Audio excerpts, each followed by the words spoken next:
c'est toujours assez difficile de parler après une table ronde où pratiquement tous les thèmes ont été évoqués, tous les chiffres ont été donnés et tous les souhaits ont été exprimés. Alors, ça sera encore plus difficile pour Madame la Ministre, mais elle peut apporter de la valeur ajoutée, tandis que moi, il faut que je brode. Donc, je vais essayer de le faire élégamment. Bon, le diagnostic est désormais partagé. D'une part, que c'est par l'innovation qu'un pays comme la France, qui aura de toute façon des coûts élevés, peut assurer sa compétitivité de long terme. On sait bien qu'on ne pourra pas baisser notre structure de coûts au-delà d'un certain niveau. On sait qu'il faut se différencier pour échapper à la concurrence par les prix, et on se différencie essentiellement par l'innovation. Donc l'innovation, c'est clé pour un pays comme le nôtre. Deuxième élément du diagnostic, c'est que l'innovation maintenant elle est mondialisée et elle devient de plus en plus concurrentielle. Elle vient de partout. Je ne sais pas si vous avez lu ce matin dans le journal les déclarations du patron de Huawei qui nous explique qu'on ne pourra pas se passer de ces produits parce qu'ils vont être les seuls à répondre à un certain nombre de besoins. Et donc qu'il faut se préparer à accepter pendant une période de temps qui est toujours limitée, mais pendant une certaine période de temps, grâce à l'innovation chez Huawei, à avoir une sorte de monopole de leurs produits. C'est ce qui se passe dans la machine-outil ou dans les biens d'équipement allemands. On n'achète pas les biens d'équipement allemands parce qu'ils sont moins chers, on les achète parce qu'il n'y a pas d'autre source possible dans le monde de biens d'équipement avancés. Il faut que nous soyons capables en France de créer cet avantage compétitif. On ne peut le faire, encore une fois, qu'à travers l'innovation, en sachant que c'est une course, puisque les autres aussi pratiquent la même politique, et que des pays qui, jusqu'à présent, n'étaient pas dans cette course, viennent d'y rentrer. J'ai, je dois dire, un intérêt particulier pour la Corée, et je vois comment la Corée établit son avantage compétitif sur l'innovation. C'est un pays qui n'a pas de ressources de matières, qui n'a pas de matières premières, qui a des coûts qui ont monté, qui est pris entre le Japon et la Chine, et qui assure sa compétitivité grâce à l'innovation. Alors les instituts Carnot là-dedans, mais c'est une pièce pour moi essentielle du dispositif. C'est au contact de la recherche publique, puisque c'est essentiellement de la recherche publique, et en même temps totalement ouvert sur le monde des entreprises. Et je pense que c'est ça qui est absolument clé dans les instituts Carnot, et que nous devons à tout prix maintenir. C'est à la fois adossé à la recherche publique et à sa puissance, et en France nous avons une recherche publique puissante, et en même temps totalement ouvert sur le monde des entreprises. Le lien avec les entreprises est assuré sous une forme que je caricaturerai parce que c'est une caricature de client-fournisseur, mais en fait c'est beaucoup plus que ça, puisqu'il y a une très large part de co-développement. Mais il est clair qu'on se situe dans une structure où la recherche publique s'ouvre à l'entreprise. Je reviendrai là-dessus parce que c'est un modèle qui se différencie d'autres instruments, d'autres objets qui ont été créés dans le cadre des investissements d'avenir.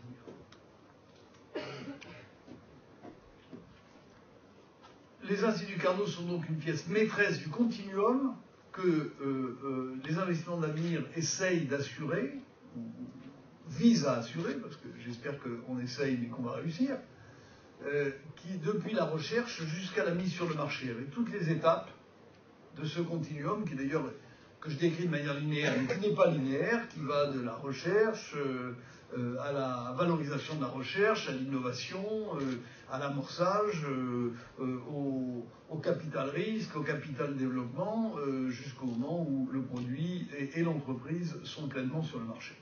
Et c'est ce continuum que nous devons assurer de telle manière, d'une part, qu'il n'y ait pas interruption du processus, et deuxièmement, qu'il n'y ait pas de vallée de la mort qui tue l'innovation avant qu'elle n'arrive sur le marché dans des conditions suffisamment solides.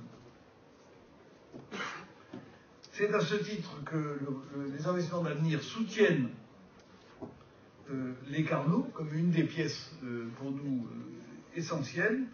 Vous le savez, la dotation non consommable est de 500 millions d'euros. Elle assure un flux additionnel aux 60 millions que vous évoquiez de 17 millions par an, ce qui n'est pas négligeable, puisque c'est quand même près de plus de l'ordre de 25% qui est ajouté au financement actuel des Carnot, avec une pérennité sur au moins 10 ans, ce qui est un élément tout à fait décisif, puisque ça engendre, on n'est pas soumis à l'annualité budgétaire là-dedans, c'est une pérennité.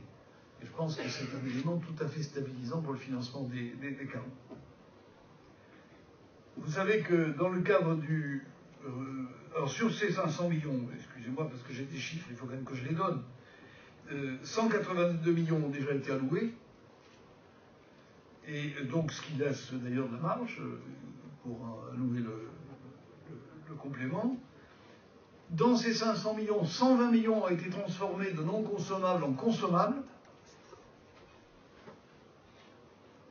ce qui évidemment change la donne, puisque là c'est plus les intérêts qu'on touche, c'est la totalité de la somme, et c'est ce qui va entraîner l'appel à projet dont Mme Curazo va nous parler dans quelques instants.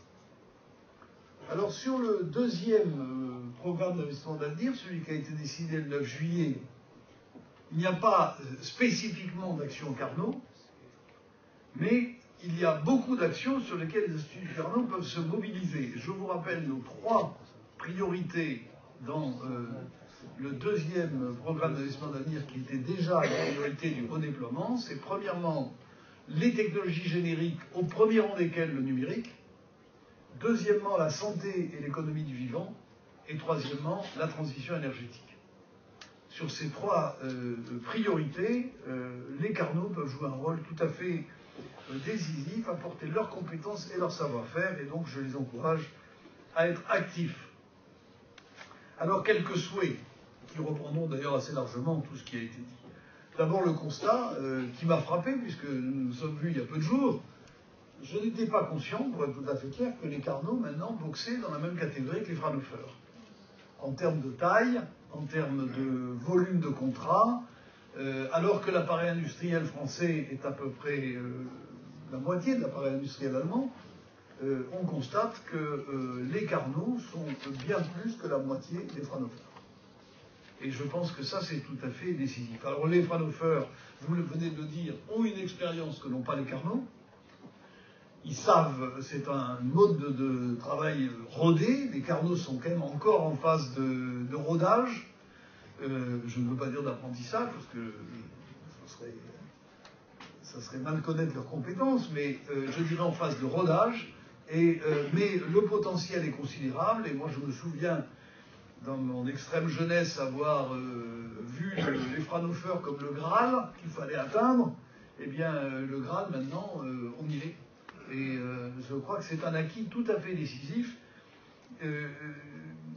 Hier, dans le journal, dans les Échos, le patron de Forestia parlait des IRT comme d'une révolution silencieuse. Je pense que les Carnot sont vraiment une révolution silencieuse qui change le paysage. Et il faut que nous en prenions conscience. Je reviendrai sur ce point dans une minute.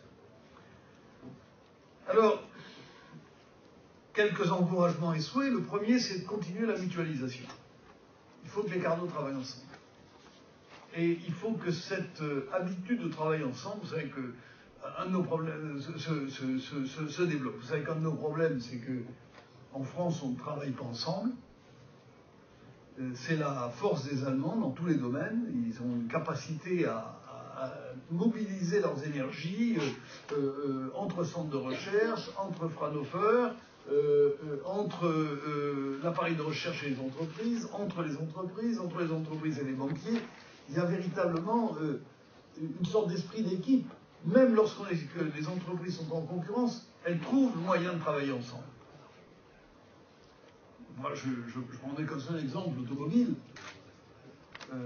BMW et Mercedes et Volkswagen sont présents ensemble sur un certain nombre de programmes de recherche. Il a fallu attendre la plateforme automobile qui est de création récente pour que Renault et Peugeot commencent à travailler ensemble sur les programmes de recherche.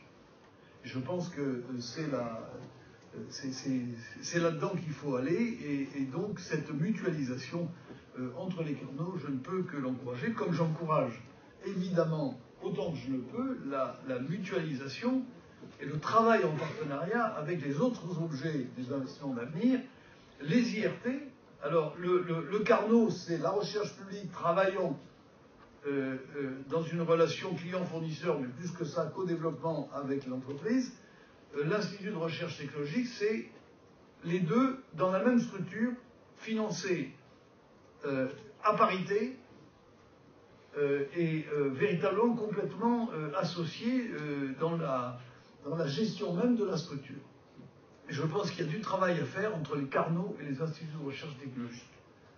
Il y a beaucoup de travail à faire, je sais d'ailleurs que c'est engagé, en particulier sur les matériaux, il y a du travail qui est engagé dans ce domaine, et je ne peux que encourager à ce que ça continue avec les instituts de recherche technologique et leurs sœurs ou leurs frères, les instituts pour la transition énergétique, les anciens IEED, dont personne ne connaissait l'origine de l'acronyme, mais que nous avons appelé désormais Institut de transition énergétique, et qui sont dans le domaine de l'énergie exactement la même chose que les IRT. Je me demande d'ailleurs si un jour il ne faudra pas avoir qu'un seul nom pour tous ces organismes. Il faut travailler aussi avec les SAT, Sociétés d'accélération et de transfert de technologie. Je pense qu'il y a du travail à faire pour la maturation entre les sociétés d'accélération et les Carnot, comme il y a du travail à faire, nous en avons parlé avec France Brevet, qui peut commercialiser des grappes de brevets, en acheter, compléter les grappes de brevets de telle manière qu'elles puissent être pleinement valorisées. Deuxième souhait, certainement continuer à travailler avec les PME et les ETI, ça va de soi. Il faut le dire quand même parce que c'est pas si facile que ça, vous l'avez évoqué, c'est beaucoup plus facile de travailler avec les grands groupes, c'est beaucoup plus, qui en plus savent très très bien aller là où il y a de la ressource publique, et c'est beaucoup plus difficile pour les PME, les ETI commencent à s'y mettre. Et maintenant, c'est le travail aussi avec les PME. Il faut le faire dans un esprit de simplification, simplifier, simplifier, simplifier, et d'ouverture. Et je ne peux que vous encourager dans cette voie. Troisième élément, regardez à l'international. Moi, j'aimerais bien que les programmes d'investissement d'avenir puissent financer des opérations de coopération internationale entre Carnot et Fraunhofer, par exemple, ou les Carnot et leurs équivalents hollandais, dès lors qu'évidemment il y a des retombées en France. Hein. Je vous rassure tout de suite, l'argent des investissements d'avenir doit bénéficier à l'activité en France, et pour nous c'est très important, mais je crois qu'on ne peut pas rester sur une base nationale, il faut être capable aussi de s'ouvrir à des coopérations, et nous sommes prêts, si l'occasion se présente, à soutenir de telles opérations. Mon quatrième souhait, c'est l'évaluation. On reproche souvent à l'action publique de distribuer de l'argent et de ne pas vérifier ce que l'on en fait. Je peux vous dire que le commissariat général à l'investissement, qui gère le programme d'investissement d'avenir, sera particulièrement attentif à l'évaluation. Nous souhaitons vraiment pouvoir avoir chaque année un bilan complet de ce qui se fait avec de l'argent public d'investissement d'avenir dans les garants. C'est clair. Et ceci s'applique à tout. Je pense que c'est la condition pour que dans une période où l'argent est extrêmement rare, on puisse continuer à approvisionner ce type d'organisme. Il faut que nous ayons une évaluation. Nous devons dire aux contribuables ce qu'on fait avec l'argent que le contribuable mobilise. Parce que les investissements d'avenir, c'est de l'emprunt, mais c'est de l'emprunt que remboursera le contribuable. Hein, pas son illusion. Donc c'est de l'argent du contribuable. Et enfin, dernier souhait, vous y avez un peu répondu, mais je pense qu'on peut faire mieux. Maintenant que vous êtes ce que vous êtes, faites de la pub. faites votre pub. Parce que les révolutions silencieuses, c'est bien, mais les révolutions bruyantes, c'est mieux. Donc je ne peux que vous encourager à faire de la pub, à vous faire connaître, à en finir avec le complexe français, qui est toujours que c'est mieux à côté, chez les voisins, que nous on n'est pas bon, que les voisins font mieux, etc. Non, ce n'est pas le cas dans les Carnot. Nous supportons la compétition internationale et la comparaison internationale.